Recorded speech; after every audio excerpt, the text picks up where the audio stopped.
Atención, el precandidato liberal Luis Carlos Galán Sarmiento fue víctima de un atentado terrorista.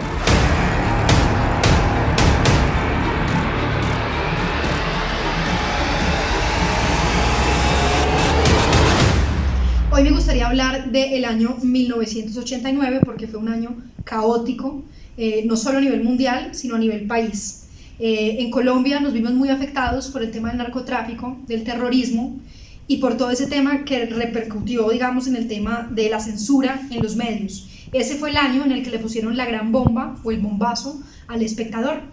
Entonces, más allá de ir contra una violencia, digamos, específica del tema de narcotráfico, eso estaba también muy atado al tema de la censura y de cómo callar a los medios para que no transmitan esa realidad social y política que estaba viviendo el país en ese momento. Yo me acuerdo que mis papás me contaban sobre el terror de los carros bomba en esos momentos en el país. Me acuerdo también del asesinato de Galán, un gran líder político. Hace poco, como todos sabemos, a las elecciones a la Alcaldía Mayor de Bogotá se lanzó Luis Carlos Galán, el hijo de Galán. Hoy en día los partidos políticos, digamos, que se han desfigurado de esos ideales políticos, lo que anteriormente se conocía como el Partido Liberal o el Partido Conservador o la época del Frente Nacional, donde incluso también se veía muchísima violencia en el tema de la política, son escenarios que hoy en día se han desdibujado y ya no tenemos la relación tradicional ideológica de lo que eran antes o los ideales y los valores que representaban los antiguos partidos políticos. Entonces, en esos años, en los 80s, en los 90s, propiamente me acuerdo mucho del tema del conflicto armado. Como todos lo saben, este país vivió un conflicto interno armado de más de 50 años con las FARC, pero no solamente con las FARC, sino con el M-19, con las bombas de muchos otros grupos insurgentes armados al margen de la ley. Y estos grupos muchas veces atentaban en contra de las administraciones públicas. Le ponían una bomba a la DIAN, le ponían incluso también bombas, como ya lo había dicho, a diarios tan reconocidos y de tanta trascendencia e importancia nacional como lo tiene el diario El Espectador, que a pesar de los años se ha logrado mantener y es un diario que actualmente, a pesar de que sabemos que todos los medios masivos de comunicación viven de la pauta, es un diario que de todas formas mantiene una postura un poco alejada como tal de lo político y es un medio, entre comillas, independiente, o al menos es de los medios más independientes y con más trayectoria en el tiempo que encontramos actualmente. Diferente, por ejemplo, sería si estuviéramos hablando del diario El Tiempo, que es un diario que toda la vida ha estado atado y muy de la mano del nepotismo, me refiero a los delfines políticos o los políticos tradicionales,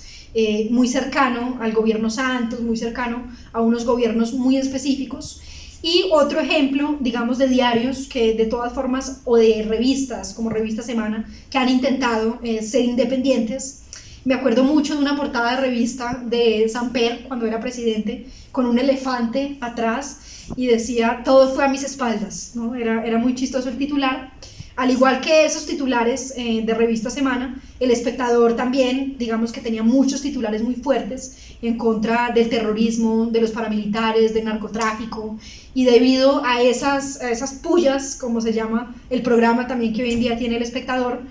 lograron llamar mucho la atención, sobre todo de los narcotraficantes y de los paramilitares, y estos grupos, al margen de la ley, lo que querían era callar y censurar al medio para que no hablara más de una realidad. Como todos sabemos, el periodista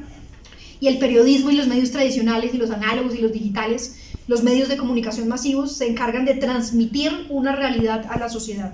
y esa sociedad se entera de lo que está pasando gracias a esos medios. Entonces es como la labor del periodista de mediar esa realidad para darle a conocer al ciudadano qué es lo que está pasando. Pues en ese momento lo que estaba pasando era que el terror, el miedo, la violencia y el narcotráfico se habían tomado en las calles bogotanas y las calles de todo el país. Entonces era un momento histórico en el cual muchas personas se vieron afectadas, hubo muchas muertes y se tenía mucho miedo y mucha desconfianza incluso a la institucionalidad. Hoy, por ejemplo, mucha gente no confía en las instituciones públicas y no confía históricamente, digamos que no es algo que haya pasado desde este momento, sino que históricamente no confían. Ese fue un año, entonces 1989 fue un año crítico para el periodismo, crítico para la censura mediática, crítico para el tema de la violencia y crítico en el momento en el cual se fomentó un miedo genérico de la sociedad y de la población colombiana por vivir en un país manchado y untado de sangre por el narcotráfico.